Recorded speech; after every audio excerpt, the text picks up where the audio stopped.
So it's gotten very complicated for Jay-Z over the past 24 hours. Some pretty bad news for him. But his lawyers, they are putting up a very strong fight. Hey guys, it's Muradi, daily and consistent content, and let's get straight into this video. We are looking into the extortion lawsuit that, of course, Jay-Z anonymously put up via his law firm Quinn Emanuel and Alex Spiro. And Jay-Z's extortion lawsuit against Tony Busby, filed before the new R-word complaint against Jay-Z, actually indicates, guys, that there could be allegations coming from Busby beyond the 13-year-old girl. We've yet to hear anything about the alleged male R-word victim that is mentioned here as of right now, but of course it is mentioned in this particular extortion lawsuit. And that, Busby threatened to include both male and female minors, the male apparently is a minor as well, on top of the initial 13-year-old girl claim if he did not comply with his demands. So, that's basically what was the initial extortion lawsuit that Jay-Z and, was discussing, and Jay-Z's lawyers and Busby were basically discussing that, it's not just a 13-year-old, there's actually two people initially from what they found. I don't know whether this is true or, whether this is false, but what I do know is that I just feel like this whole scenario with Busby and, Jay-Z's lawyers is being dealt with very differently.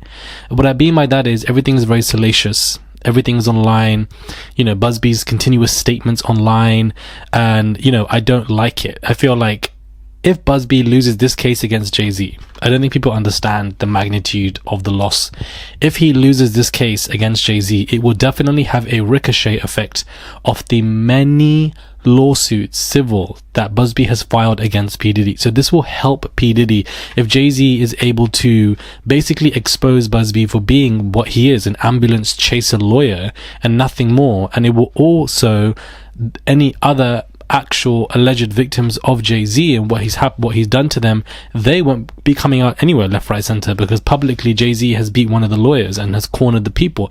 Why would anybody else? So I feel like it's becoming more of a Jay-Z versus Busby situation, when really and truly it should be about the alleged victims and, finding out what's happened, if it's right, if it's wrong, in terms of the proof, if it actually happened. Because there's been a new filing as well from Jay-Z's lawyer, and what he said is, it's very interesting indeed. It looks like basically Alex Spiro is really not holding back when it comes to all of this, but a new letter from Jay-Z's lawyer in the R-word lawsuit says a woman contacted his office about her experience with Tony Busby. When the woman declined to adopt the version of events proposed by members of the Busby firm, she was dropped immediately as a client. On December 8, 2024, plaintiff filed an amended complaint naming my client, Sean Carter, as a defendant in the lawsuit. December 9th, we filed a motion seeking to have the court decline to permit the plaintiff being anonymous. As noted in that motion, allegations against celebrities is to secure large... plaintiff's attorney Anthony Busby has engaged in a campaign to leverage unfounded and heinous allegations against celebrities.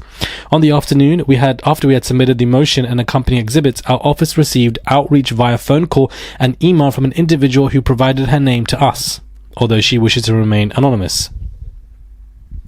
Mary Henderson spoke to this woman, who informed Ms. Henderson that she had previously reached out to the Busby law firm with respect to allegations about unrelated stuff to Diddy. The Busby firm rep with whom she spoke asked the woman when she met Diddy, even though her account did not relate to P. Diddy at all. Members of the Busby firm encouraged this woman to pursue her claims anonymously, even though she did not have to or any interest in doing so. When the woman raised wanting to talk to law enforcement, she was informed it was not encouraged. After several outreaches, the woman again spoke with members of the Busby firm, who she felt were pressing her to make allegations of being drugged, held down, and physically essayed, allegations that were not true. When the woman declined to adopt the version of events proposed by members of the Busby firm, she was summarily dropped as a client. Though the woman provided her identity to Ms. Henderson, she wishes to remain unnamed at this time for fear of retaliation by the Busby firm. This information, which came to Quinn Emanuel unsolicited, is further evidence in support of Mr. Carter's right to thoroughly investigate, test, and respond to the spurious allegations that have been leveled against him. So, this obviously has come out of nowhere. Basically come out of nowhere. I feel like the best thing for this Jane Doe person to do the 13-year-old at the time, is to basically hire another lawyer. I feel like Busby can't carry these conversations. Yes, he did rep, you know, people for BP Oil, also for the Travis Scott concert and etc. There's a huge list of things that he's done. But I feel like the Jay-Z stuff here, it's becoming so salacious. It's becoming me versus you and not about the alleged victims, that if Jay-Z beats this single case, I don't see anybody else coming forward against him, because they're just basically going to be silenced or in fear. And, you know, it's very intriguing to me what is happening here. If this is the case and Busby's firm did XYZ, I find this to be very bad. But for the fact that, you know, these people reached out to Quint Emanuel, Jay-Z's law firm, to say this is also questionable. Very questionable indeed, because it, you know, I feel like Jay-Z's lawyer Busby did say that, you know, they were contacting people against Busby, contacting his daughters, etc., and loads of people are citing the lawsuit against Mr. Busby in regards to what he did to somebody and put his hands on them and etc. I don't really look at that as a character takedown, in my opinion, which might be controversial. Of course, what Busby is accused of doing himself is bad, but all of that came out after the Diddy lawsuits. He's won so many lawsuits and cases, none of that came out then. But when he started coming for P. Diddy, and especially now Jay-Z, people are coming after Busby and etc. So Busby is just clapping back. So I find the timing of these lawsuits that were revealed to be very intriguing. If there are more alleged victims that Jay-Z has touched, of course, this is going to be insane. A lot of people are also not buying the Jay-Z stuff. Breakfast Club especially were very supportive of Jay-Z, and I feel like a lot of people will be.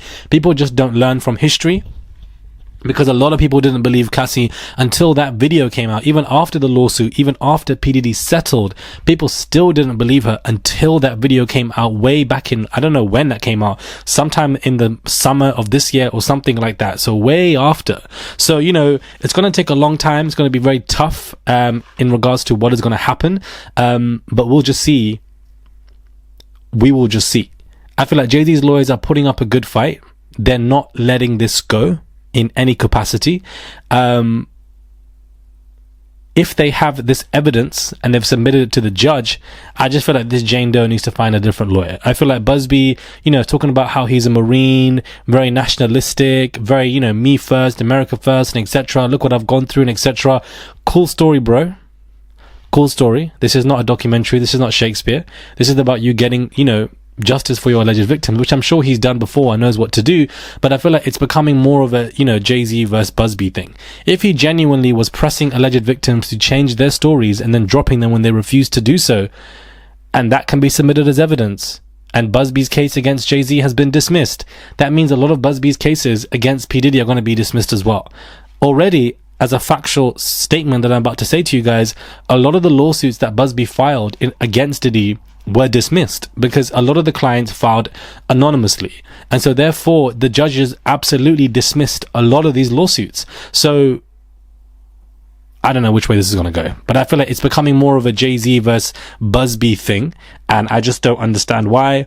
And I feel like maybe that's also a tactic from Jay-Z's team, because even in his statement, I do absolutely feel like he was, how would I say, coming for Busby, and, you know, making it a Busby thing. I don't know how to describe it, but I feel like that statement was a lot more manipulative than we thought. Yeah, I don't know. All of this is just messy, guys. Let me know your thoughts are, guys, when it comes to this. Do subscribe to the channel, comment down below, give this video a thumbs up, and send a super thanks. I would appreciate it. And I'll catch you guys soon for another video.